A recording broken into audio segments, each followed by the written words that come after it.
where I am in my sort of grey-haired stage of life, is that sort of I'm still incredibly commercial. And I love making companies successful and doing deals, but I want to do the right thing for New Zealand because I'm passionate about New Zealand, and this role kind of lets me just scratch both those itches.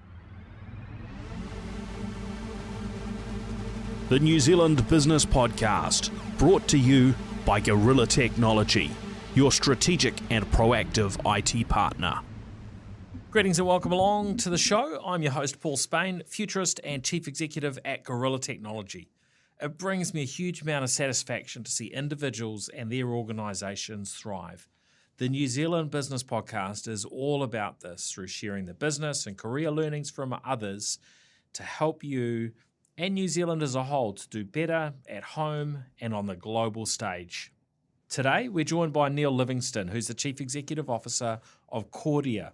A government-owned business, Kordia is a key provider of mission-critical technology and communication systems across New Zealand and Australia. Operating under the Kordia name since 2006, the business includes aspects such as broadcast towers that have a heritage dating back some 60 years. Neil stepped in to lead Kordia in 2024 after serving as a director since 2022 and has been instrumental in steering the business through a period of strategic transformation, expanding its focus on cybersecurity, cloud services, and resilient connectivity while maintaining its legacy in broadcasting and communications. With over 30 years of international experience in the technology sector, Neil has held senior executive roles at a range of high-impact companies. Prior to taking on the leadership of Kordia, he served as Chief Executive Officer at Pinga, an information-based management technology firm, as well as leadership positions at Ericsson, Vend, Foodcap International, Endace, and Provenco Cadmus. His leadership style blends commercial acumen with a deep commitment to customer centricity and operational excellence. In this episode, we'll explore Neil's journey through the world of business, his approach to leading change, and how he's positioning Kordia for the future. The New Zealand Business Podcast is proudly brought to you by Gorilla Technology, the firm that helps mid-size and smaller Kiwi businesses to leverage technology well and to address business challenges with smart technology solutions. One area where technology often goes wrong is in the selection and implementation of new software. This is an area where the Gorilla team love to get involved as they're experts at joining together business requirements with technology solutions and implementing them successfully. If you need help in the technology sphere and you're a mid-size or smaller business, then get in touch with Gorilla. Let's jump into this episode with Neil Livingston. A real privilege today to have Neil Livingston join us. So thank you, Neil. Currently Chief Executive at Kordia for the last over two years now. It is, yes. Yeah. So look, as usual, I like to kind of go back to the beginning. So tell us a little bit about where you grew up and what your childhood was like. Sure. So I was born in a small place called Porongahau, which is a tiny little village, effectively, a little bit south of Napier in Hawke's Bay.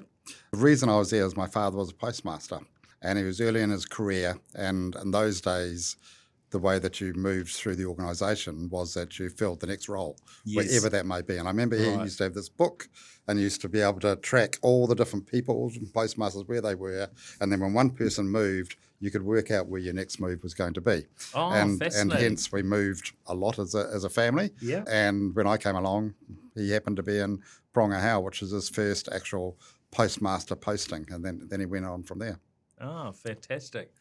And how did you enjoy that sort of lifestyle where you moved around a bit? It's funny. I was thinking about this the other day. I actually really enjoyed it. I remember one time when my mum and dad told me that he had applied for a job. I can't remember where it was. It was in Wellington or something, and he didn't get it. And I was really disappointed because I was looking forward to the next move. So I actually got very used to moving, and it's really, I think it's actually something that stood me in good stead because change is a constant, but also you had to rebuild your friends, your relationships, your community, everything each time, and that became a skill set. And I think that's actually one of the things that stood me in good stead. Yeah, super helpful. Mm. And so during those years, what were the things that when you look back are maybe a little bit connected with with career wise and what you've done from a leadership and a technology and so on perspectives? Yeah, it's I've always been inquisitive. I remember getting very severely told off for taking the family telephone apart to work out how it worked and having no idea how to put it back together Oh, again. really? Did it eventually get back together? No, had to get a new one. I pulled everything apart. Oh, brilliant. But that's kind of how I'm wired. I like to understand things. I like to pull things apart and work out why it's working or why it's not working. And that's just something innate in me. But there's also sort of this, I've always had this natural affinity towards technology, and it always interests me where it's going, what it's doing, and I just love being part of that. So I think those things actually have really helped formulate me and who I am. Yeah, fascinating. And that pulling apart, does that also come into when you go into an organisation Completely. that you like to understand the detail? Yeah, exactly. And I love really understanding businesses. It's even just talking to other CEOs or other executives in other businesses. I love to really understand what the drivers are and really pull it apart, as you say. And that's typically what I do when I come into an organisation, sort of more metaphorically than actually physically. Mind you, sometimes physically, but pull it apart because you need to really understand it and understand all the interdependencies. That's massively important to me. Yeah. And I take it you got a bit better at pulling things apart. You didn't. I end got up better with at a putting string them of- back together. Yeah, that's what I mean. Yeah. Oh, that's fantastic. And where did you end up with your schooling? Did the moves kind of eventually slow down, or Yeah, so they did or- sort of in Auckland. So as I entered sort of into my sort of more serious schooling days, we were in Pakuranga College for most of it, living and versed in Howick and then in Panmure, but always going to Pakuranga College, which was good. So that sort of formulated that. Yeah, good. And what did sort of things look like post high school? Well, I left in the sixth form, didn't go to university, went straight into work, and actually got a job. I was just saying to Sally, my colleague here, very close to here, just down Liverpool Street. Oh, okay. And fixing mechanical telex machines. Yep. So not just telex machines, which are old in themselves, but the mechanical versions of them, which were the first instance of it. And there was a great grounding in understanding a very, very complex machine and what it does and how to understand it and how to put it apart. But also just actually, at 16 years old, going into work life for the first time, it's almost I felt like I almost grew up at that point. Yes, yeah. And I still have lifelong friends from there. So people I started work with there, we still meet up regularly, mostly on Friday nights, and have a beer together sort of 40, 50 years later. That's fantastic. And so how long did you stay in that environment? Was that part of telecom at the time? So it was New Zealand Post Office. Yes. So pre-telecom. Yeah. So I stayed there, I think it was for 7 years, and then with a group of friends did your traditional OE through Asia and Australia and then to the UK. And then actually got a sales job in the UK. And I'd never been in sales before in my life. And I didn't mind it. I wasn't great at it, but I was a lot better than I thought I was going to be. And that was interesting. And then one night I went out in London and bumped into a Swedish au pair, and the rest, as they say, is history. And we're still together today in New Zealand. That's cool. That's cool. And so how long did you stick about on the other side of the planet before you came to New Zealand? So I was in London or the UK for, I think it was about 3 years, and then moved across to Sweden and lived, I think it was 7 years in Sweden, 6 or 7 years in Sweden. So I stayed on that side of the planet for a reasonable amount of time. And that's where you joined Ericsson? That's where I joined Ericsson, yeah, exactly. And that was a really interesting time for me because just at the time in my career when I was starting to understand what I wanted to do and sort of in leadership roles and being sort of immersed in the Swedish leadership culture And there was a lot of training that Ericsson did at that time.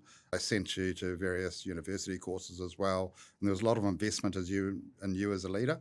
And just being immersed in how they do leadership has really formed actually a lot of my thoughts on leadership and how I do it. Mm.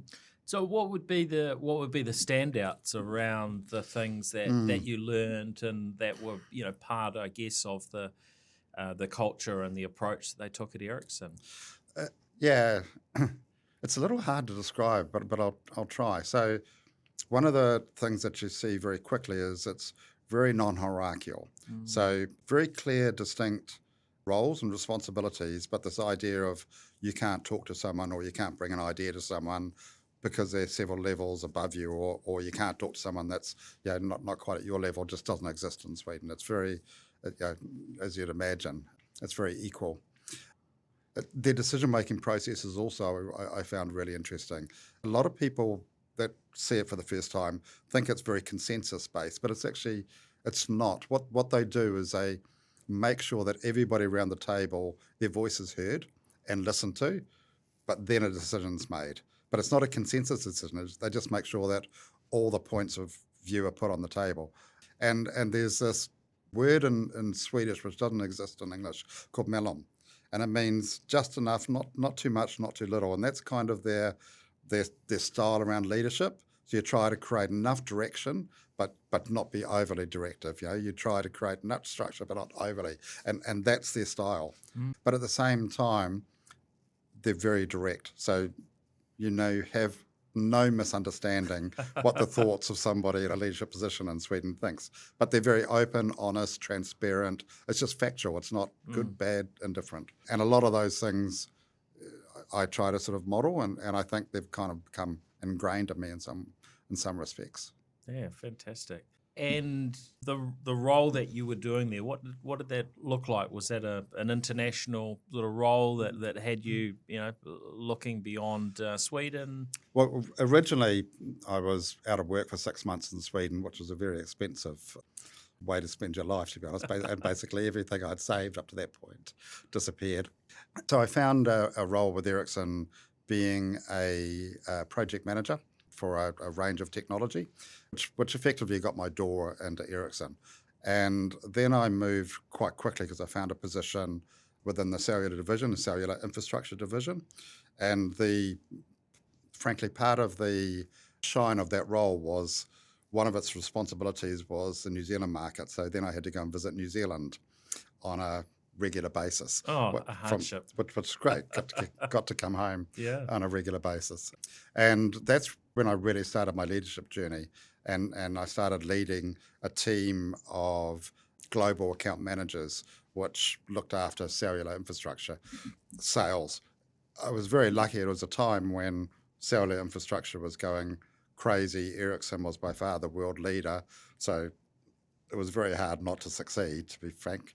So I was very lucky in that regard, but it was a great learning experience. A lot of travel, a lot of meeting of very interesting people.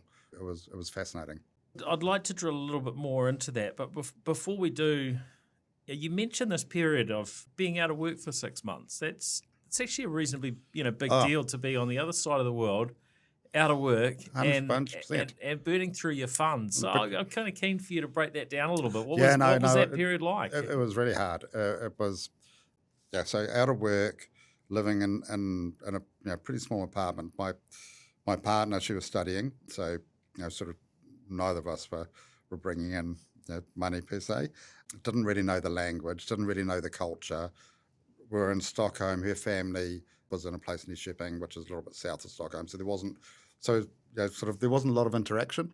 So it was a hard time. But it's one of those times where you learn a lot and you use that time to your benefit. And I spent a lot of time understanding the Swedish culture and what it's like and trying to grow some friendships and become part of society. Yeah. And I imagine you had to figure out how to be reasonably frugal too. Goodness, yes. Originally, no, until reality starts hitting, and then you go, now we need to be very frugal. Yeah, yes, exactly. Yeah. So what did you normally eat there? Well, they have this, which I love the Swedish food, but they have this type of food called husman's kost, which is like every man's food. So it's your typical stews and those kind of things. But yeah, very, very simple food, but it was great. I mean, it's when you enjoy being part of a new culture, it's all part of the learning. And how did you go language-wise? Terribly. And my wife, if she watches this, she will tell you that. I got to the point where I understood it pretty well. Yeah. But talking, I'm not a language guy. It's just not me. Yeah, I think I'd be in the same boat. So back to Ericsson, and you talked about it being a pretty good time to be at Ericsson. Absolutely. In terms of their success. This must have brought you into contact with quite a broad range of organisations around the world. Absolutely. Who were, I guess making quite key and pivotal decisions in terms of their success. Is there some things that sort of stick with you from that period that sort of stood out around those that made maybe smarter decisions than others?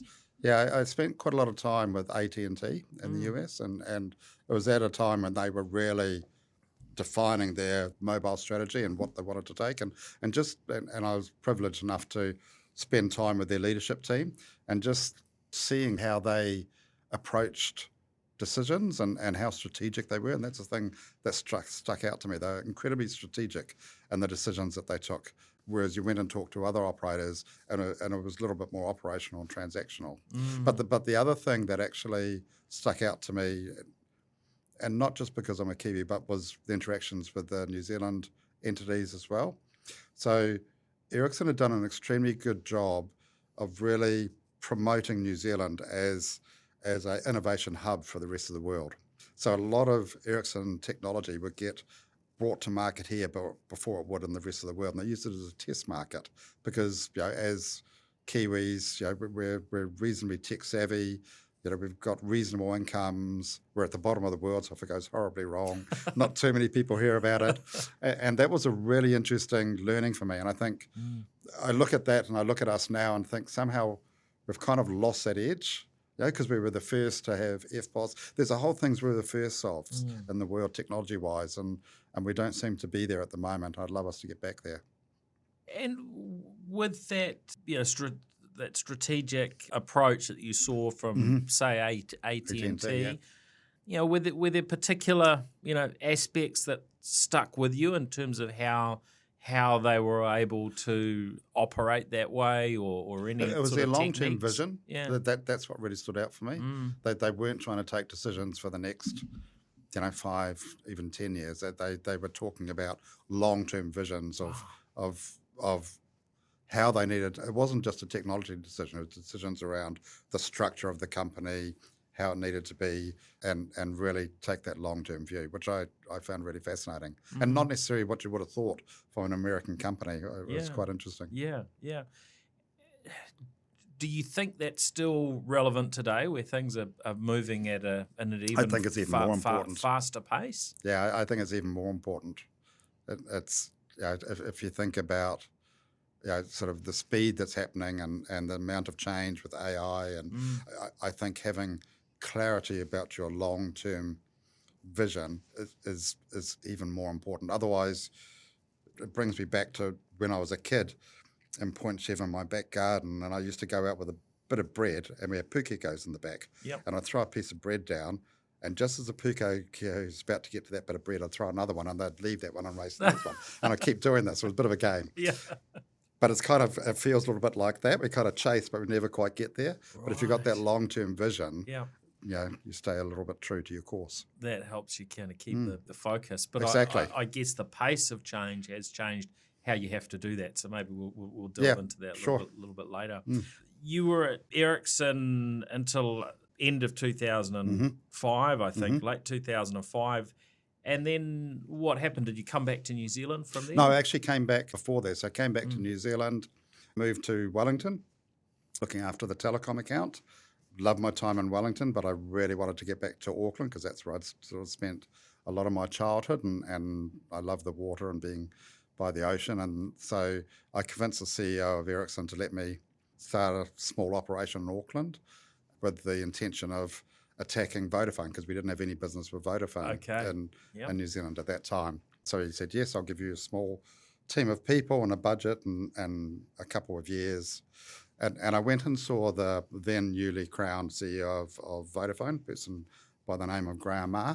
And just as I was about to walk in his door, he said, I just want to let you know before you sit down, it'll be a cold day in hell before I buy anything from Ericsson. And I just convinced the CEO, and I'm coming up in my family. So we actually ended up being incredibly close friends and built a lot of business together. He had just been actually treated rather poorly by somebody and quite rightly wasn't very impressed. But it was an interesting moment where you go, goodness, okay, so now I know what my challenge is at least. It's just quite a big challenge to move. And so was he quite forthcoming around, sharing? Oh yeah, absolutely. Sharing very why he was absolutely. Yeah. When I look back in my career, the people I've worked with, he's another one that stands out. Just probably the most impactful leader I've ever known. And one of the things that he was incredibly transparent and open, just with the staff, customers, partners. So he told me very clearly, and I thought about it really hard, and I went back to him and I said, the only way I can change your mind is by proving it. So give me a chance at any time, doesn't matter how small, and we'll prove ourselves. And if we prove ourselves, give us another small chance, please. And we just built by that, and we just built by continuously proving ourselves and getting chances and proving ourselves even more. What a great lesson! That's fantastic. And how long did it take you to get the first chance? About 6 months. Yeah. Okay. Yeah. A nervous 6 months. And how much pressure were you under? No, not too bad at that time. No, but it was more personal pressure, to be fair. Yeah. That's kind of not the way Ericsson worked. They understood things take time. And were there any big lessons that stayed with you around whether it was looking at Graham's approach or your own approach to getting that to be a solid relationship? Oh no, absolutely. I mean, and I often reflect now because Graham passed away, unfortunately, very, very suddenly, quite a few years ago now. Just at the start line of a marathon, just had a massive heart attack. Oh dear. But yeah, I often think back now, what sort of when I'm in challenging situations, how would he react? What would he do? And it was just the way that he had clarity. He was clearly the leader, but he was very empathetic. He understood everybody in the organisation, had absolute clarity of vision of where he's going, very values-based. And a lot of that, and you look at that and you look at the Swedish sort of model, and there's a lot of sort of similarities or overlapping, and that kind of formulates a lot of how I act and do. So moving on from there, you led Modem Pack. Yes. How did that change? That ended up. Modem Pack was great because it was my first role, because I went from Ericsson as an executive, as a sort of a leader, but within a big machine. And Modem Pack I was lucky enough to be given the opportunity to run it. And for those that don't know, Modem Pack build computer cabinets for housing computer equipment and all the cooling that goes with it. And so it was my first time running a company, having to understand really what a balance sheet and a P&L looked like. Had to really, the buck stopped with me when it comes to personnel issues, all those challenges that you have. So that was a great learning experience for me. Yep. And were there any kind of big things that stood out in terms of the learnings through that window? So one of the things that I remember was the owners were very, very intelligent, smart owners and very good people. This is locally owned business. This is locally owned business, yes, exactly. And if you think about it, the business itself is a lot of engineering, because you're engineering these big racks that hold millions of dollars worth of equipment. There's a lot of building, there's a lot of big metal materials, and they kept on talking to me quite earnestly about looking at China and getting China to do the design and manufacturing for us and removing costs. And I wasn't that keen, and I kept on progressing down the New Zealand front. And then finally, I did take my head of engineering, went over to China, and we took about 40% of the cost of the product out, sort of in a sort of 2-month time.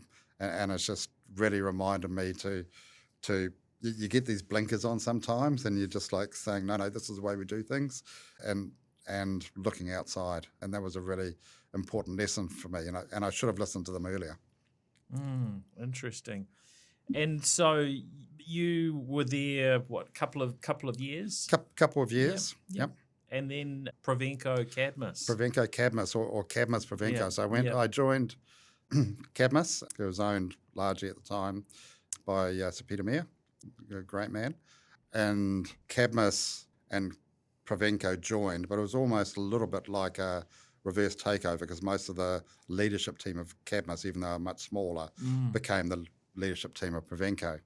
There were a lot of hard lessons through that, because through that merger there was a lot of duplicative roles. So I was a chief operating officer, so there was a lot of roles that we had to go through and choose and take hard decisions and say, sort of sorry to quite a number of people, unfortunately. Because it was quite a large business, probably compared to Modempack. It was right? a very, very large business compared to Modempack, exactly.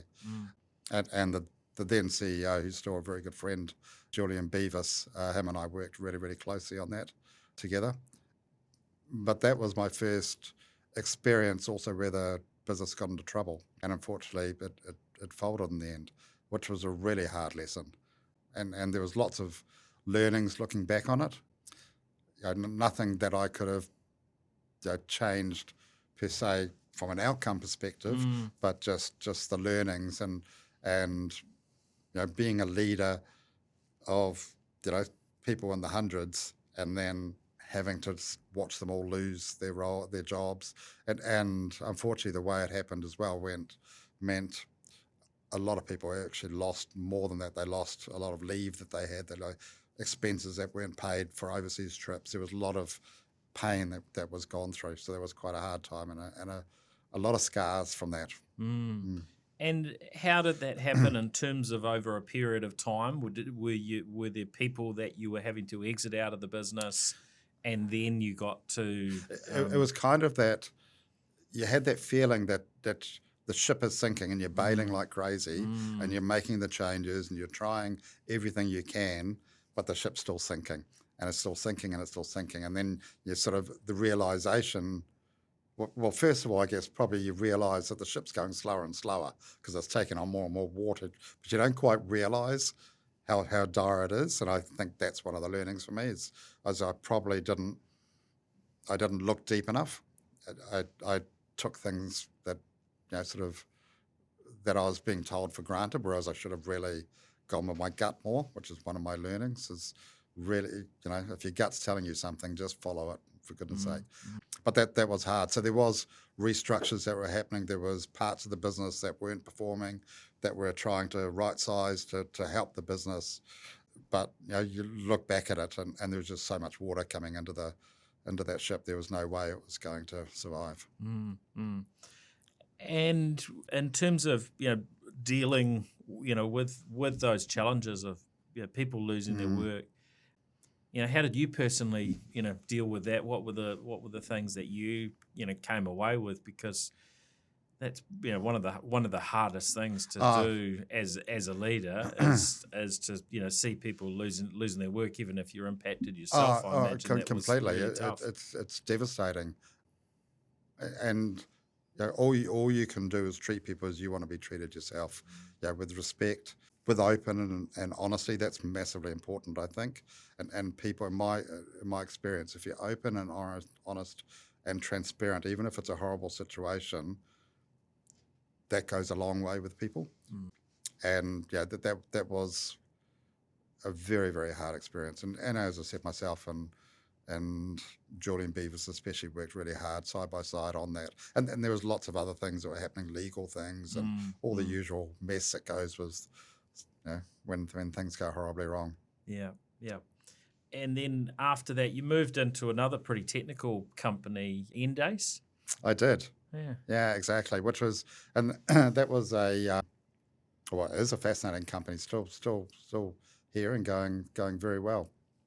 And Endace, so they sell very high-tech equipment, and they have two typical markets, either the spy agencies, MI6, MI5, US agencies, or banks that do high-frequency trading, as in very, very computer-based trading of shares.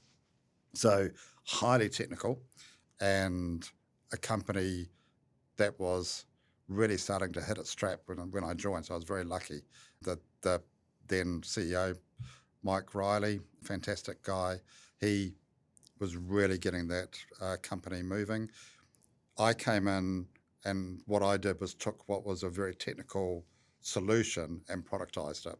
So I learned a lot about how to create a product and what a product was and how to market it and how to put a whole of product together, not just actually the physical thing, but everything that goes with it, the marketing, the collateral, everything that's needed. And that was a great learning experience for me, and also just a fascinating journey. And just some really interesting times, things when the first Christchurch earthquake hit. We had a lot of manufacturing down there, so we had to send a team of people down there in a car to literally get in before they red cross the building to get the equipment out and put it into the car so we could move the manufacturing. So a lot of that sort of just keep that business running kind of mentality. And was there quite a significant risk you felt at that time around how the business could be impacted by the earthquakes? Yeah, no, definitely. And taking quite a lot of very strategic decisions about how to manufacture and where to manufacture to make sure there's backups, and thank goodness we did. I think if we had just carried on trying to follow the lowest dollar, we would have been in a lot of trouble. Yeah. So, I mean, there was a few wobbles, as there is for any company that's still growing, but yeah, it was a wonderful time.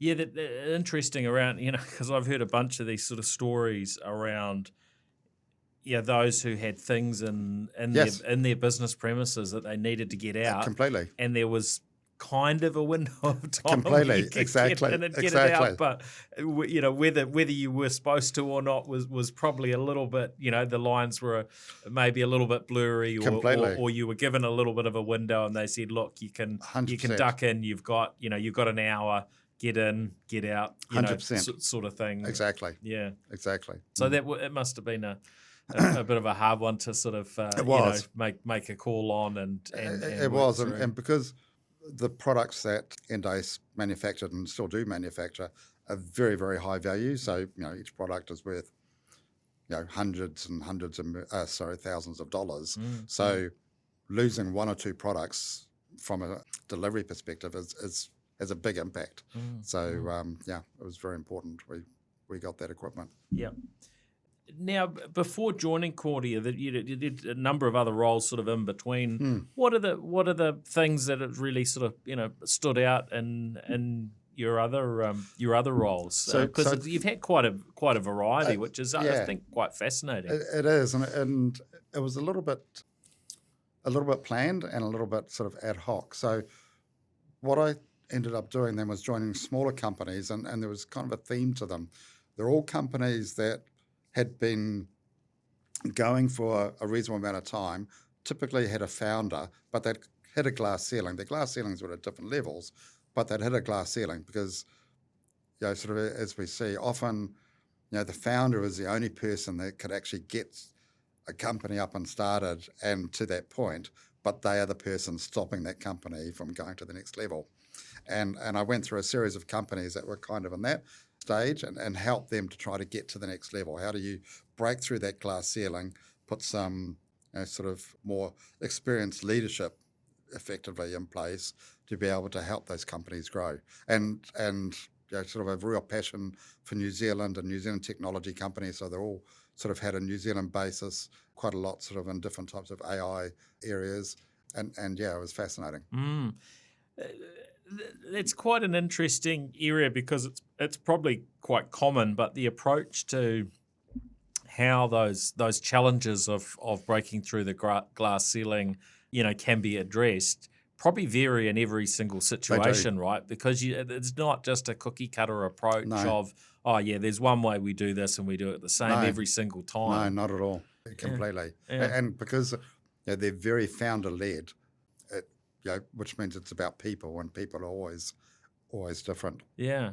But it's interesting. One of the founders, who was the CEO at the time, before they asked me to step in, I thought quite wise. He said, "The only person that will appoint me as a CEO is me," because, and that's only because I have to, because nobody else in the business has the experience. So it's not that he's a CEO; it's just that he has to appoint somebody, and he appoints himself. Yeah. So he said, I need somebody that actually knows how to be a CEO to come in. Yeah, fascinating. And any other things that stand out in terms of how you help nudge some of these founder led businesses forward in different ways? It's that balance between, when you start a company, by definition, to succeed, you have to chase every dollar. In my experience, it gets to a point where chasing every dollar will kill you as a company, or at least stop you growing. And it's really bringing the company along that journey, that you don't have to chase every dollar. Some dollars are actually better than others and easier than others, and some are fine to say no to, and be a little bit more strategic about it. But you need to have a real trust in where you're going, and back to that sort of longer term view. You need to have that longer term view and go, this is where we're going. So it's okay to say no here to get over there. That's okay. But it's a journey. And any particular techniques in terms of helping the directors, the founder, the owner, kind of come on these journeys? Just really talk from experience. So give examples of experience, at a particular sort of instance, and say, let me tell you a story about X over here where we did it, and really talk through that. That's it. Other than that, back to that Graham Maher story, just show by delivering. Just do it, and they will see. There's nothing like seeing something really happen to believe it's possible. Yeah. I noticed that Technique was one of the of the businesses you're involved in, and I've spoken with Ben Bodley a number of times over the years. I think we probably met at something like the Consumer Electronics Show in Las Vegas, and I remember bumping into him in, I think, in Taiwan as well for something, if I remember correctly. Yep. But that makes sense. Quite an interesting Kiwi business that most people probably haven't heard of. Anything you can share from that story? I mean, he's one of the most intelligent, almost genius category people I know, and have had the privilege to work with. What he could do, everything from customer relationship to sales to designing the product, which is a visual, sort of AI camera, sort of AI on the edge kind of solution, and operationally run the business, phenomenal, absolutely phenomenal. A true, sort of hats off to him and the team for what they've achieved. Quite incredible. Yeah. And any other standouts before we delve into Kordia? I don't think so. I mean, it's just interesting looking back at your career and going, and I guess the bit which is kind of in there as well with Kordia is sort of moving into a little bit of a governance role as well. So I'd taken a couple of governance positions, and a lot of that is back to that part of me pulling that telephone apart, understanding businesses, and that's kind of what governance to me is really understand the business and then try to provide help and guidance as to how it can be better. Right. And that's kind of the part of governance that I love, coming in and really understanding it, pulling it apart. So you joined the board of Kordia, was it 2022 timeframe? Mm-hmm. Yep. And it was a privilege to be asked. So through my career, through Ericsson, through other companies, I'd interacted with Kordia numerous times. I'd actually sold a reasonable amount of equipment to Kordia back in the day. So I'd seen Kordia and dealt with Kordia and always had a lot of respect for Kordia, the values that it's hold, its heritage, what it's done for New Zealand, the people. So when I interviewed with Sheridan Broadbent, who was the chair, who we also worked together at Ericsson together, it's a small world in New Zealand. Yeah. when she asked me if I'd like to put my name forward, it was really a privilege. Yeah, that's great. So for those who don't know too much about Kordia, maybe you can I guess break down the different parts of the business, because Kordia has this incredible history. It does. In New Zealand, and most of us have sort of seen broadcast towers and things as we're driving around the country, but there's so much infrastructure that makes a country work, and a lot of it you don't necessarily see. But when it comes to communications and broadcast, Kordia's foundations were there dating back 60 years, I think, right? Exactly.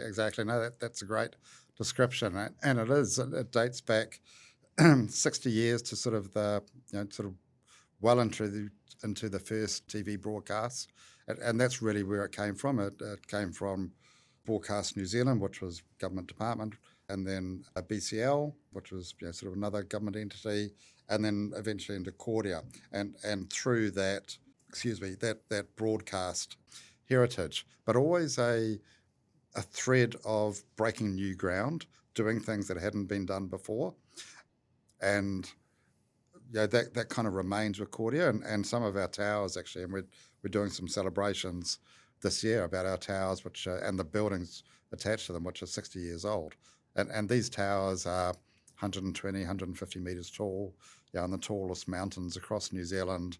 Pretty phenomenal, and it's really interesting when you look at it, because those towers were built to broadcast TV, so that's why they're on the tallest points and have the best coverage, and they still do that today. So. Pretty essential infrastructure, isn't it? Incredibly essential. It needs to just work. It needs to just work. Exactly.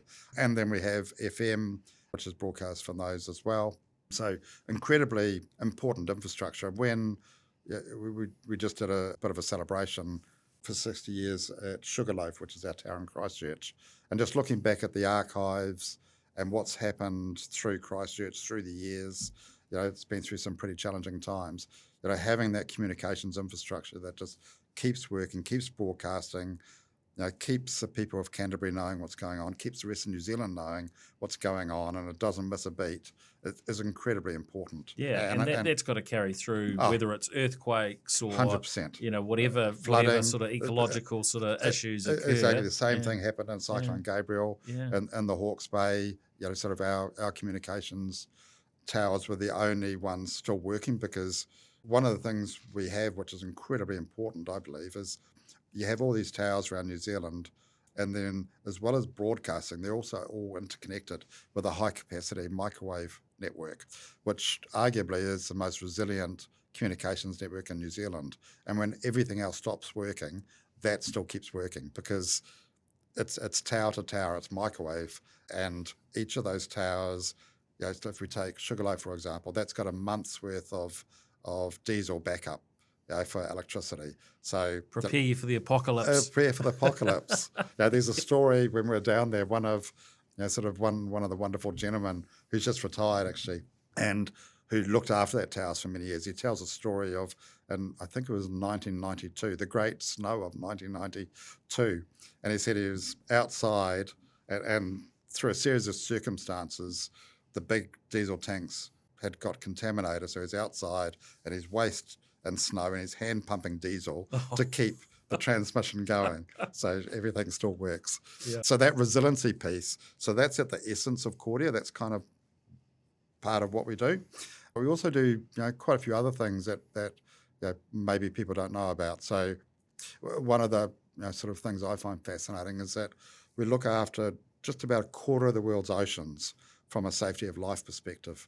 So we have a contract with Maritime New Zealand and Maritime Australia, and all the international waters that they look after all around them, we monitor and make sure that if there's any safety of life issues, we have people 24/7 in operation centres waiting to take their calls and help them and talk them through and help coordinate rescues or whatever's needed to be, which is again pretty amazing. And wow, is that something that you've done for a long period of time? Yeah, so we have long-term contracts, which we've just renewed actually with Maritime New Zealand and Maritime Australia, because as you can imagine, the amount of infrastructure and frankly also training and just capability that you need. You can't just spin up overnight. And Not if you want to protect people's lives, completely, right? exactly. And you know, there's nothing more important. So we have a centre in Avalon, a maritime operations centre there. Amazing team, do amazing work, and the same in Canberra in Australia. And yeah, it's quite phenomenal. You go and see it. It's quite humbling when you go and see them, and they play back some of the calls that they get and the amount of distress, as you can imagine. On the other end of the line, you've got these people which they're not always that old. It might be 3 o'clock in the morning, two of them in there, and the buck stops with them. They've got to help these people. So quite humbling, quite phenomenal. Right. So these are sort of radio type communications that are coming so in. radio type communications, but they also monitor EPIRBs. They monitor so the full gambit of all communication systems. So Kordia's got these, parts of the business that have been around for a long time, but there's also the newer parts of the business. Exactly. And, I guess this is something that we often see as older organisations can end up, struggling with, well, what does our future look like? And this has been something that Kordia's had to look at, but a number of acquisitions and so on that have then helped shape how the business looks today. Can you walk us through that side? Sure. So another part of our business, we're looking for a better name, but it's called Cyber Cloud and Connectivity at the moment, CCC. But I'll take any input for a better name. We're looking for it currently. But basically, people send in your suggestions. Exactly.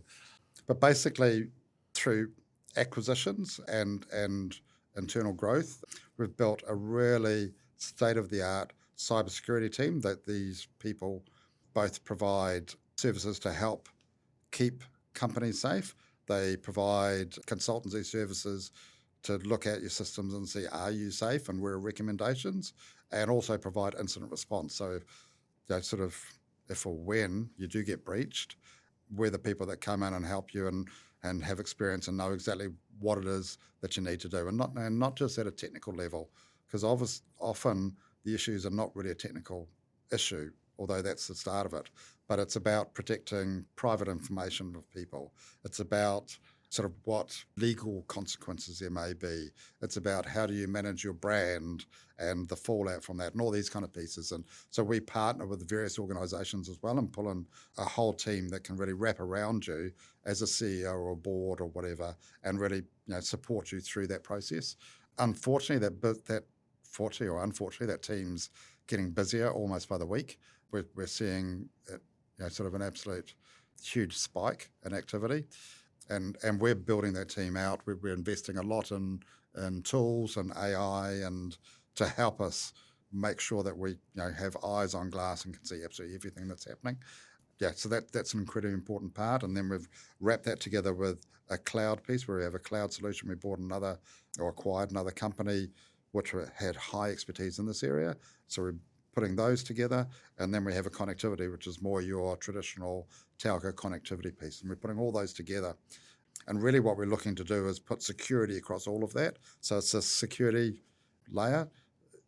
Sort of the purpose that we're working for in Kordia is to keep New Zealand connected and safe. And they're the two words, connected and safe. Safe from a safety of life, but safe also from a company. How do I keep myself safe from sort of foreign activists that are going to attack me? So we're putting a lot of effort into that area, and it's growing really, really strongly. And although at first blush it doesn't look like it fits with Kordia, but the amount of overlap that we have, and it's just folding in beautifully. It's really nice. Now, tell us a little bit about that period from joining the board to taking over as chief executive. I'm picking that was a window of time you were able to get in and learn the business without actually working day to day in the business. How helpful was that for taking on the role of chief executive? Yeah, it was. I mean, the classic term that you use is as a board member, your nose is in but hands out. And I had a big nose at that point. But it's always hard because you're always at arm's length and you don't quite sort of see the whole picture, and you only see really what, in some respects, the picture that's been shown to you. So it was definitely helpful. I guess it gave me more of an idea of where areas that I really just, my spidey senses was telling me either there's more opportunity or there's areas we need to look at and to focus in on. But yeah, it probably reinforced to me how different it is, the view you get from being a board member to being, sort of a chief executive or sort of any kind of executive in the company. It's quite different.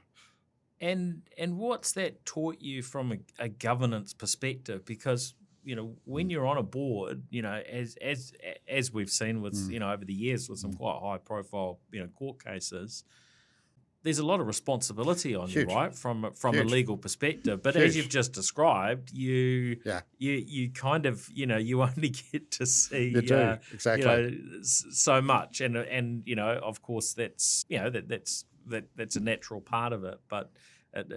There must be some learnings that maybe at times you need to push a bit harder, probably the learnings are transparency and trust. Yes, and this probably goes back a little bit to my DNA, but also to my learnings back in Ericsson. Just be completely transparent, and I am with the board.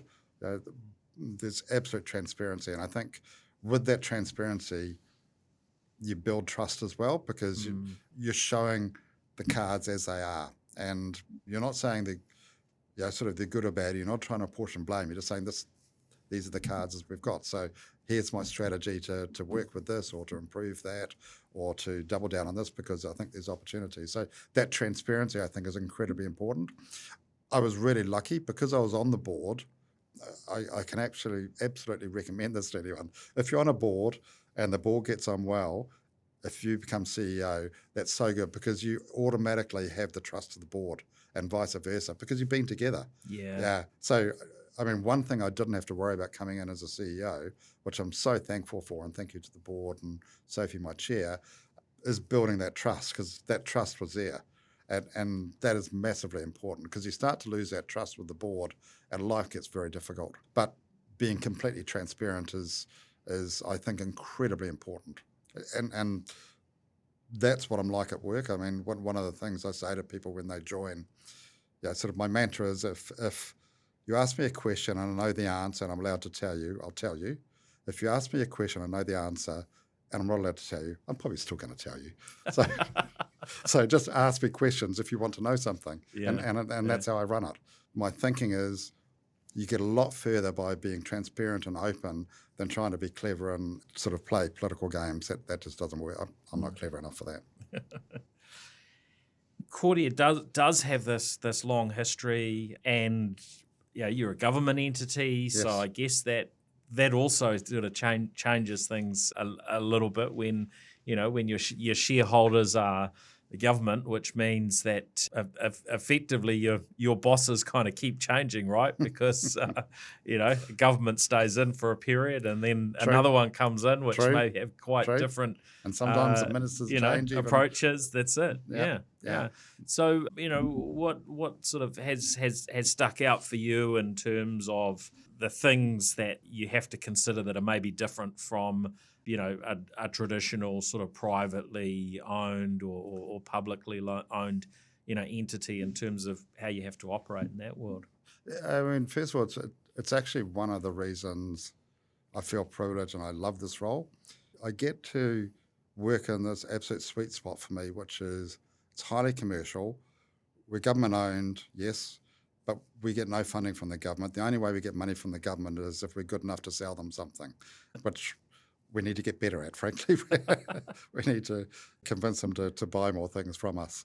But so we're very commercial, and you come into the offices, we're very commercial. You wouldn't know we're government owned at all.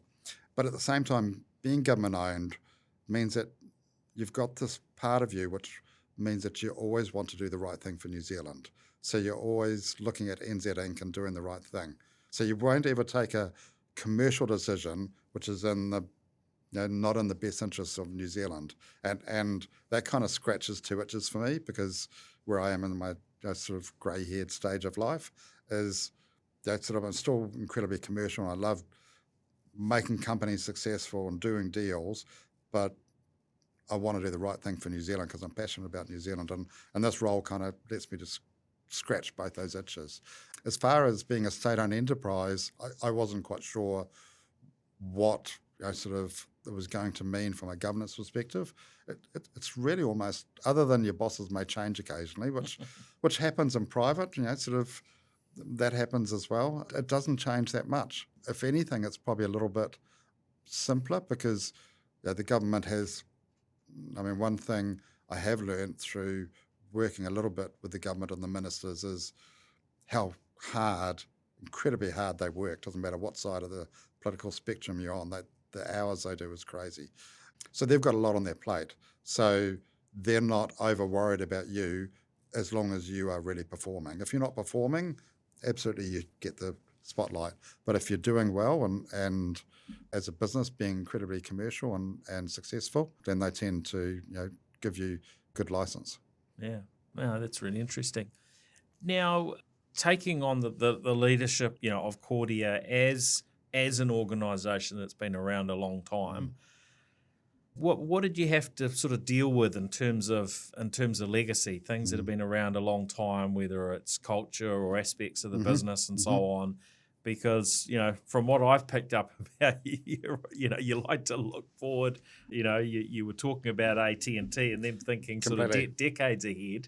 So, what did you pick up that you felt for you to be you, that you had to steer a bit differently? Yeah, that's a really good question, and it's walking a balance, because almost always, organisationally or personally, your greatest strength is often also your greatest challenge, and I think that's very true with Kordia. So one of our greatest strengths is our legacy, is the people that have worked there for so long, and you cut their arm and they bleed Kordia. It's not a job for many people in Kordia. It's a life they've had, and they're incredibly passionate about it. And it's a privilege to be part of an organisation with people like that. However, that also means you've got to bring in some fresh thinking and understanding what good looks like. And so we're going through a pretty large transformation. And it was really driven by, when I came in, one of the things myself and the board agreed with was we'd get a strategic review done. One of the reasons was so that I could get into the business and really understand it, and we could get separate entity to come in and do a real deep dive, not just externally but also internally, and could really quickly understand sort of where our opportunities and challenges and threats, etc., were. And that was incredibly helpful. But one of the things that came out of that and was becoming very apparent to me was the way we were organised and structured was quite confusing, for people in Kordia as much as anything, as well as our customers. So we needed to just become more clear, have a greater focus on what our purpose was, align the organisation around that purpose. So we've restructured the company completely. It's quite a simple structure now with 3 profit centres and 4 enabling functions, so your typical matrix. Still working on it, still tuning it, but creating greater clarity. And then also being able to really understand what are the parts of the business that are doing well, what products are doing well, what customers sort of really work for Kordia, and really getting that clarity of understanding. And we're spending a lot of time making the changes. We're largely through a lot of that transformation now. It's been a heck of a lot of work, and thank you to everyone in Kordia that's been part of it, because it's been hard, but we're coming out the other side now, and we're starting to see the results. What do you think have been the hardest bits of going through, the hardest parts of going through those changes? It's always around people, and it's sort of, you have to have some pretty hard conversations with some people, which is not easy for anyone, but it's the right thing, and it's the right thing for the people, and it's the right thing for the company. You just have to keep on working with that mindset. It's the right thing to do. But definitely, one of the wonderful things when I came into Kordia, because often when you come in and you see a change is needed, the first thing you got to do is create a case for change, to rationalise to everyone why we need to change. Didn't have to do that in Kordia. People were saying to me, we need to change. Come on, Neil, what the heck are you doing? Let's get on with it. That was more the sense. So there was this pent-up sense that it's not quite connecting. All the elements are there. It's just not put together quite in the right way. And let's get on and do that. Now, one of the things that I noticed when we first met was that you're very strategic. You like to move quite quickly. Some businesses will be, they'll get together maybe once a year to, set some strategic goals and so on. But you like to do this on a bit more of a regular cadence to look at things. So what does your approach look like? So what we've done is we've implemented a quarterly rhythm within the organisation, and we've implemented a thing called OKRs, was objectives and key results, and it's been used a lot overseas. There are a lot of big companies, Google, Intel, etc. Very, very successfully, and I've used it before in various guises, and it's a great way of creating alignment and purpose for a quarter about goals you want to achieve. One of the things I found, and we're still getting better at this in Kordia, because there's a lot to do, we're kind of moving everything up an inch at the time, which means that you never really make any real progress. You're working really hard, but because there's 100 things in a line, you're just moving them all an inch forward. So the whole idea with OKRs is to try and pick a subset of those and go, okay, for this quarter, here's the goal that we're going to move these to. Yes. And you stretch yourself. So the idea is not to set up goals which you achieve. If you achieve 70%, that's probably gold standard. So you're really trying to stretch everyone. You're really trying to stretch everyone. And again, that's a little bit of a mind shift, because sort of organisations that are used to KPIs and you either succeed or fail, this idea that you stretch yourself, and if you can hit 70%, that's actually good, because we've made a hell of a difference compared to where we were. And that's the journey that we're on. The other part of that, and we're still in the journey that we're working through, is rather than this all coming from the executive team come up with the objectives. These are the things we want to achieve. But then we let the leadership team, which is sort of the next level down, decide what are the actual things that they want to move forward in that quarter. So there's ownership. Yeah.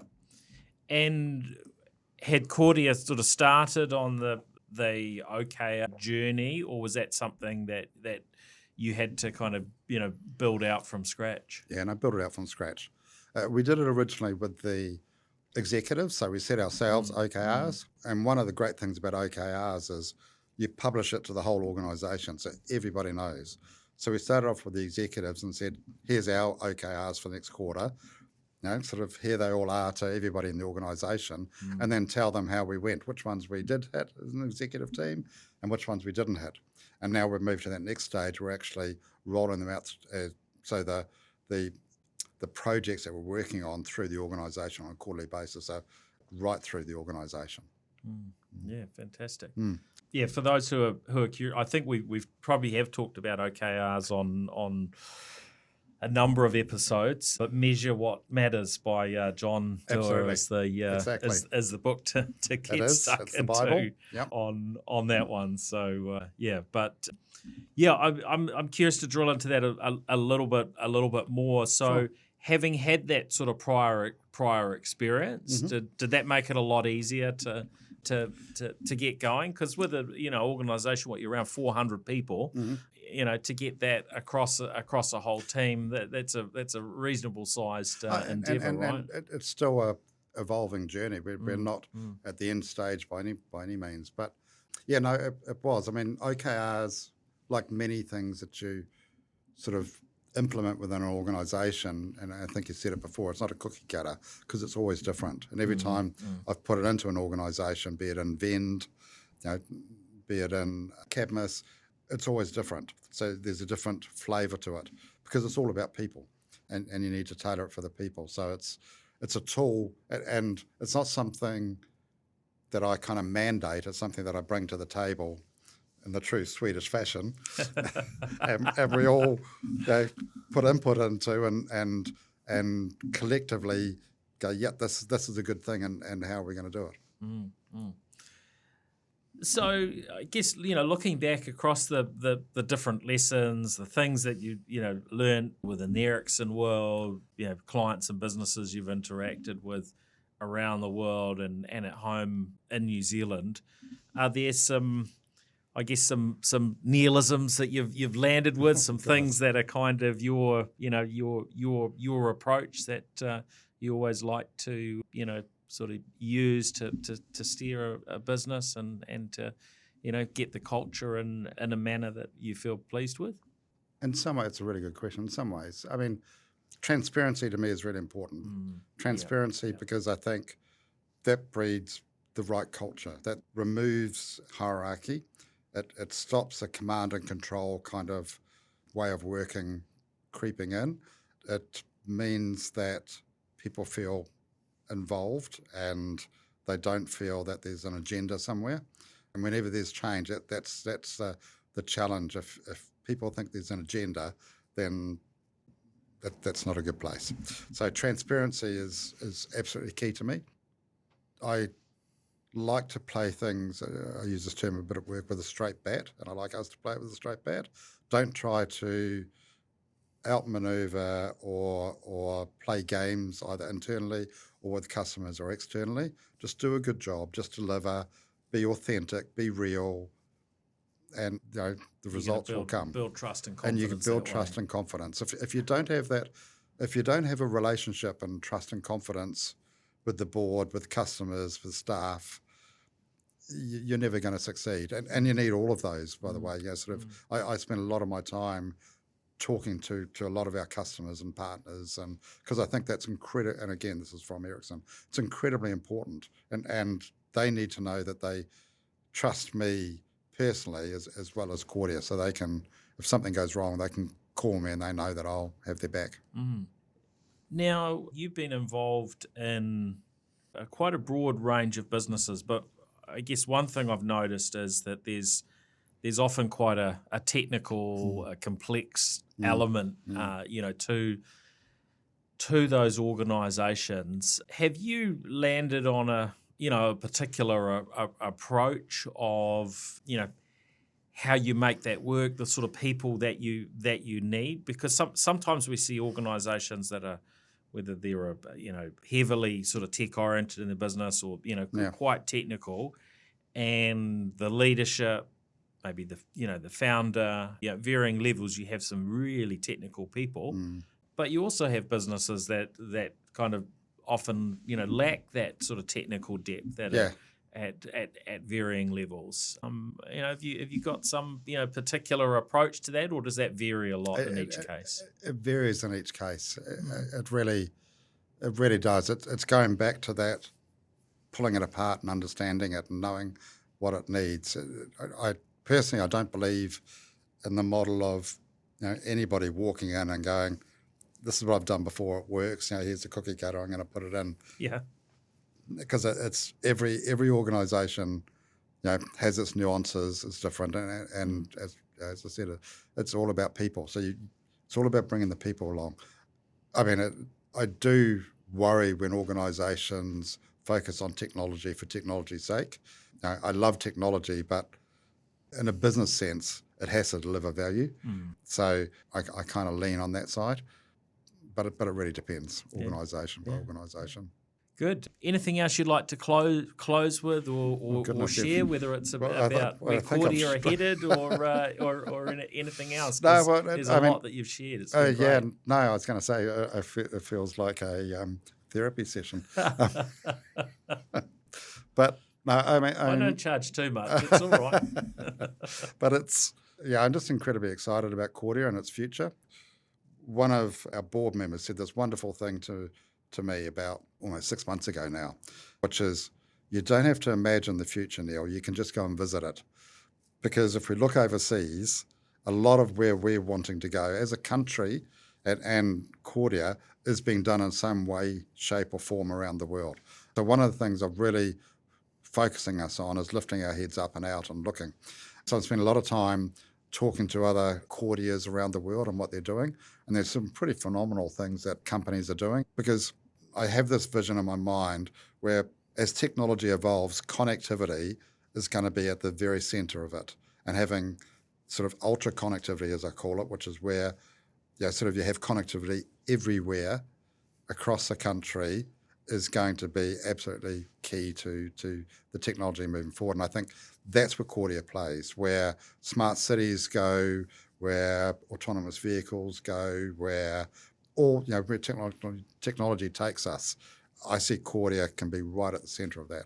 And that's the same that I'm seeing in these other entities around the world that have the same asset base and heritage as Kordia, which is really exciting. Yeah, that's great. Excellent. Well, it's been a real privilege to have you on the New Zealand Business Podcast. Thanks very much for joining us, Thank you, Neil. Paul. Enjoyed it. All right. Cheers. Well, thanks everyone for joining us on this episode of the New Zealand Business Podcast. I'm sure you got a lot out of hearing from Neil Livingston and his story and learning a bit more about Kordia.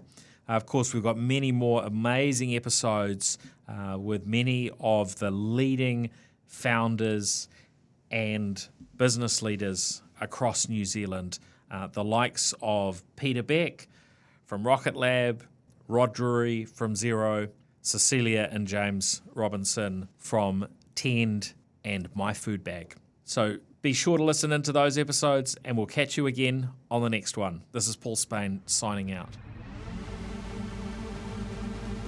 The New Zealand Business Podcast, brought to you by Gorilla Technology, your strategic and proactive IT partner.